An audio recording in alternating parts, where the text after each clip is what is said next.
Training dogs to assist people with disabilities is a painstaking effort with a number of challenges, but the men working with these animals in the Czech Republic are overcoming challenges of their own.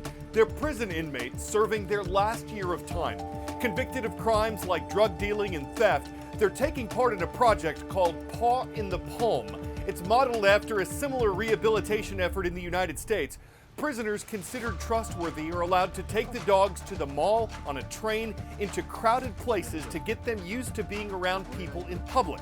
And after a year, when the dog's training is complete, they're sent to an organization that finds them homes with people who are visually impaired.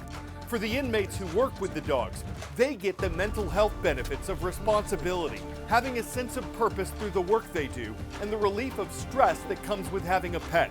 One of these dogs will complete its training and be moved out of the prison 2 months before its trainer is released. The man says that'll make him sad when it happens, which is why he plans to get a puppy when he gets out.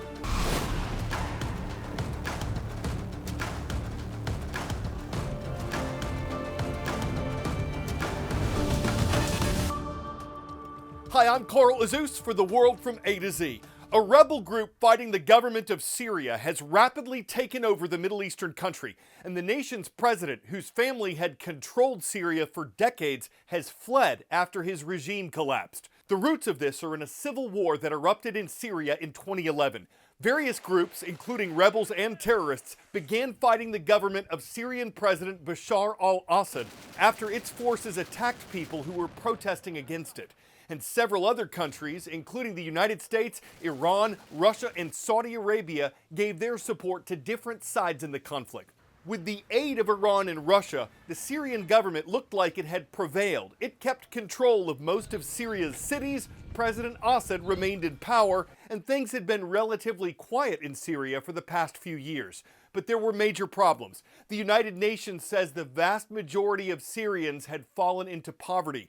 Analysts say Assad's regime was quietly weakening, and that with Russia focused on its war in Ukraine and Iran distracted by cross-border attacks with Israel, Syria's government didn't have much backup as a rebel group suddenly swept to power, taking over city after city starting in late November. Many people inside and outside Syria celebrated the end of Assad's regime. Hayat Tahrir al-Sham, or HTS, is the main group that took over Syria.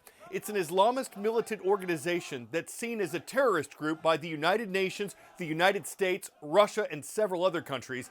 HTS says it wants a peaceful transition of power and is working to advance itself politically. Experts say they don't know if HTS will be able to stabilize and unify Syria. Word of knowledge. What hormone is most closely associated with our feelings of motivation and reward?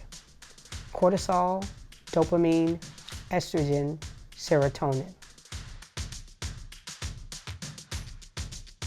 While serotonin is a key factor in our moods, the hormone and neurotransmitter linked to our reward center is dopamine.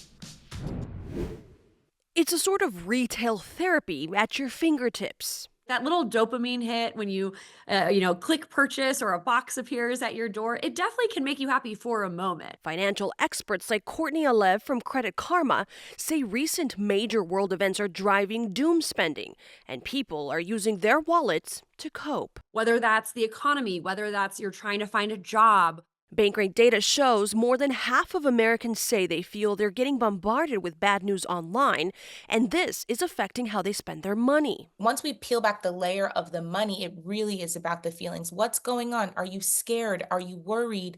Are you celebrating? But experts warn this add-to-cart approach is a short-lived strategy that can have long-term consequences. This combination of both high interest rates and doom spending, as well as high cost of living, is definitely can be a perfect storm, especially for those younger consumers who are still really building their financial safety nets. Instead, they recommend putting the screens down and putting your energy into other activities that make you feel good. Go outside, feel the breeze, feel the cold air if that's where you live, or the hot air, no matter where you are.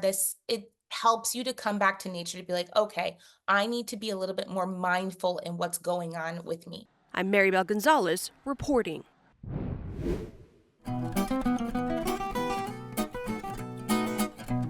On this date in history.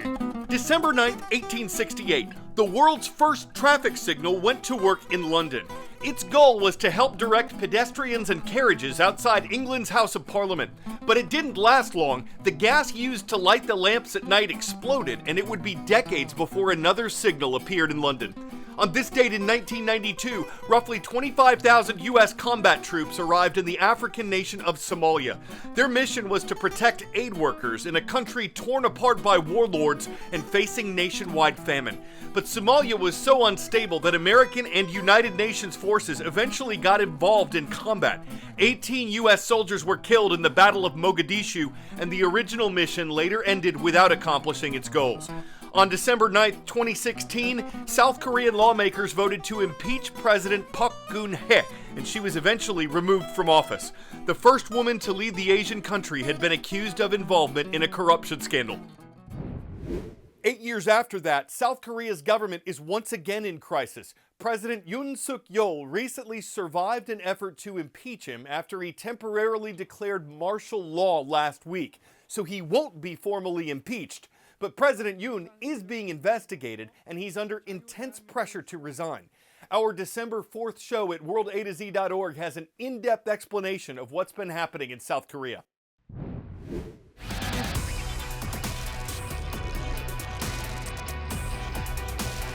Where in the world? You'll find this nation on the Pacific coast of South America. It was once part of the Inca Empire but was captured by Spain in 1533. Independent since the 1820s, this presidential republic's capital is Lima. This is Peru, and more than half of its area is covered by forest. Rising more than 100 feet in the air, amidst the canopy of the Amazon rainforest, it's not your average treehouse. Equipped with high-speed internet, electricity, and set up for overnight stays, this is a classroom. Took us 4 months to build. 30 people, and they work all day from 5 to 5. And for us, it was tough, very hard. This was a lot like building the pyramids. It was absolutely monumental in its scale. 3 groups collaborated to build the Treehouse, which aims to provide a place for educating adults in nearby remote indigenous communities, teaching them new practical skills, as well as how to help protect the Amazon. They're learning more about their surroundings, about their community, about nature, about this land they're trying to preserve. It's common in local communities to leave school very young in favor of jobs in illegal logging or mining, industries often harmful to the Amazon's diverse ecosystem. As soon as they're able to carry a little bit of weight, they go out of the school. I would say the average is around 11, 12 year old. Laws exist to restrict logging to designated areas, but illegal logging remains a big problem. Jungle Keepers believes the most effective solution is education. The value of education to these different communities that are in remote areas, that are maybe in countries not doing so well, it's a real game changer for them. It gives them the skills to not only better their own community, but then take that a step further and better themselves and really get them to where they want to go and maybe put them in better situations moving forward. Put simply, by educating themselves, students can learn to be better stewards of their home. The village of Clinton, Michigan is on today's World of Viewers. The Red Wolves are watching. Say that 3 times fast. At Clinton High School. Hello to the Great Lakes State. In the prairie state of Illinois, Wilson Intermediate School is the home of the Wildfire and Mr. Stevens class in the city of Pekin. And we've got Miss Gibson or Gibson's class with us from Ironwood Ridge High School. The Nighthawks are watching from Oro Valley in the Grand Canyon state of Arizona.